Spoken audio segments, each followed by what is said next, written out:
dos Santos. Je suis ophtalmologiste à l'hôpital de la paix de Ziguinchor. Allez-y.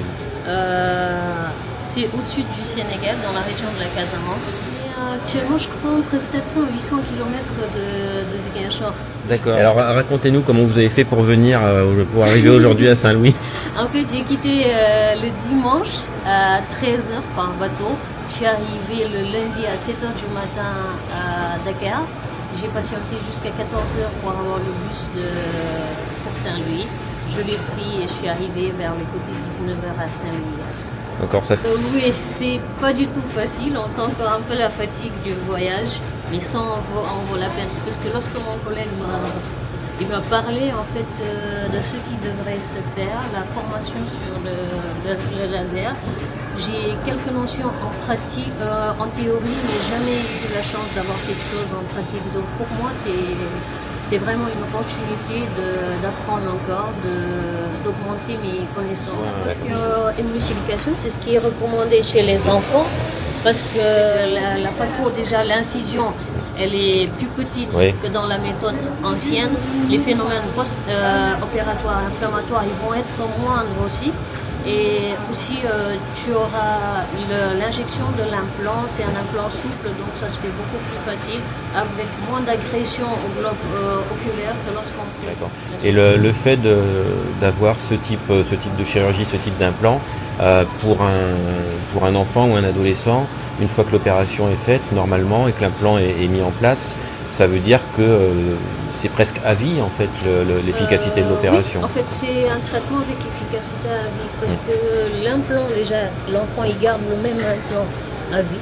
Rarement on aura à refaire une correction, surtout parce que donc un traitement à vie, un enfant qui n'aura pas un handicap visuel, donc un enfant qui ne sera pas privé de scolarisation et qui aura une vie sociale à l'âge adulte. Parce qu'ici ce qu'on remarque, c'est que les enfants avec une cataracte congénitale, très tôt ils sont mis de côté dans la famille, donc dans la société, il y a un peu cette discrimination qui se fait.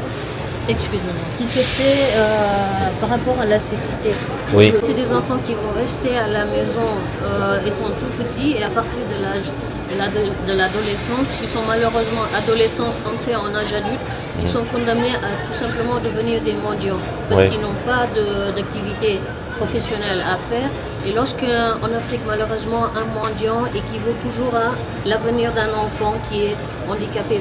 Pourquoi? Parce que le mendiant en tant qu'aveugle, il ne part pas tout seul, il a toujours un petit enfant. Il n'est pas autonome et donc il se fait accompagner. Donc c'est un enfant de la famille à qui on va le confier, qui chaque jour ira mendier avec lui.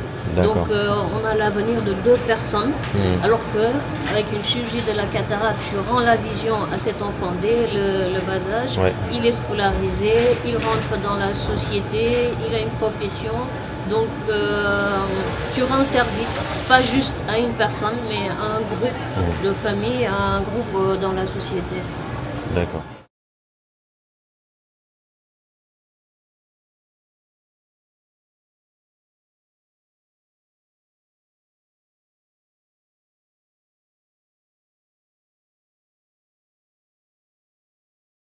Sitôt installé, le matériel est utilisé. Et donc là Manu, tu es en train d'installer un laser, hein, c'est ça? Le laser multispot. Il a été installé par CEDO, mais je dois contrôler sa conformité, puisqu'on a le transport, le conteneur, donc il a peut-être dévié, peut-être non conforme. Il y a beaucoup de chances pour qu'il soit conforme et qu'on puisse le... Donc la mise sous tension est bonne, 245 volts, et il n'y a pas de mise à la terre, ce qui est normal sur ce câble. Est-ce qu'on va terminer tout de suite? Du travail de pro. Donc voilà un petit peu. Ça, on est dans la salle de réveil ophtalmo. En fait, mon Dieu. Ça, c'est le carnage. Et derrière, il se rebranche une multiprise.